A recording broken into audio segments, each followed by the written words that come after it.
Example 1. The amount of money Tom has is 75% of Sally's amount of money. After Sally spent $120 and Tom saved all of his money, Tom's amount of money is 50 more than Sally's. How much money did each of them have at the beginning? Use a visual model and a percent line to help solve the problem. So we're going to take our tape diagrams and double number lines where we have our percent line and our number line, and kind of combine them together to look at when we're talking about two different things, such as in this problem, Tom and Sally. So we're going to do a before line, because in our problem it talks about what Tom and Sally has before, and then they talk about something happening, so we're going to draw an after line for that. So before, let me go ahead and draw my double number line here, or double tape diagram. I'm going to break it into two lines. So I'm going to put Tom's amount in this top bar, and I'm going to put Sally's in this bottom bar. So up here it says that Tom has 75% of Sally's. So that means Sally is our whole. She has 100% of the money. And if it helps, you can shade in to show what Sally has. Then it says that Tom has 75%. So we'll say 75% is about right here. And this is the amount that Tom has.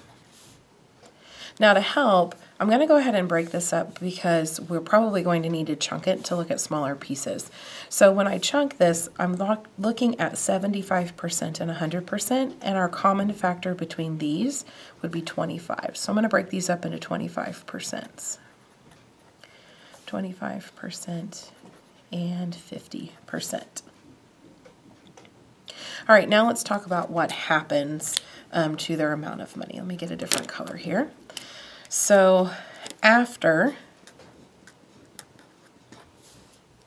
let's scoot it up a little bit here.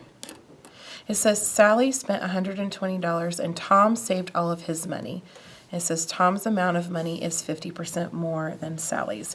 So I'm going to go ahead and draw my same tape diagram. Now notice that I'm trying to line these up as best as I can because Tom's amount stayed the same. So I'm going to go ahead and visually mark where Tom's is the same.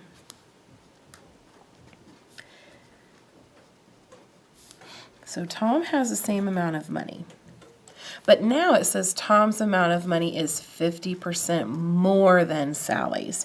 So if we're talking more than, we have to add that to our 100%. So Tom's money that he has now is 150% of what Sally's is.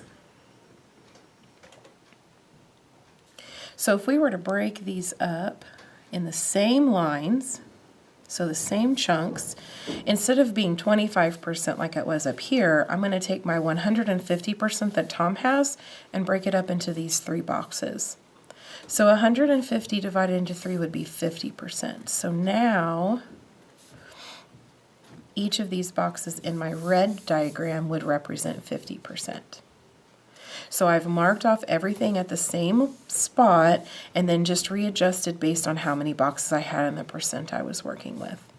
So we know Sally's still our whole, so she spent all of this money right here and she now only has this amount left. So if we go up here to our original tape diagram, we know that this is where her money ends. So this is the amount that she spent, which they tell us in our problem was $120.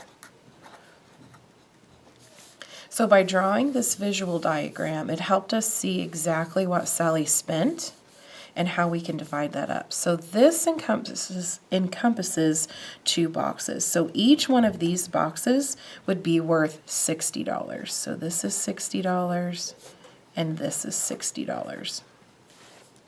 So let's look at the math part of this. So before,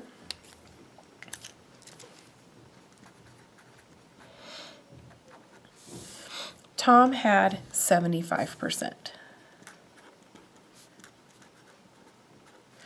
And we figured out that one of these boxes, or 25%, is $60.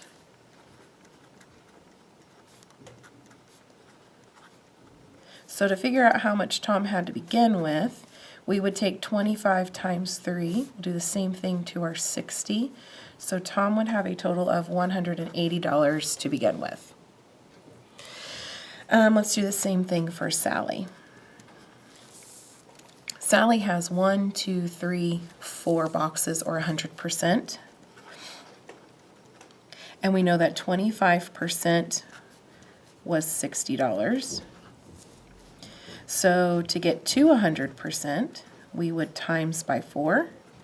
So I'm going to times by 4 here, which would be $240. So Tom started with $180 and Sally started with $240.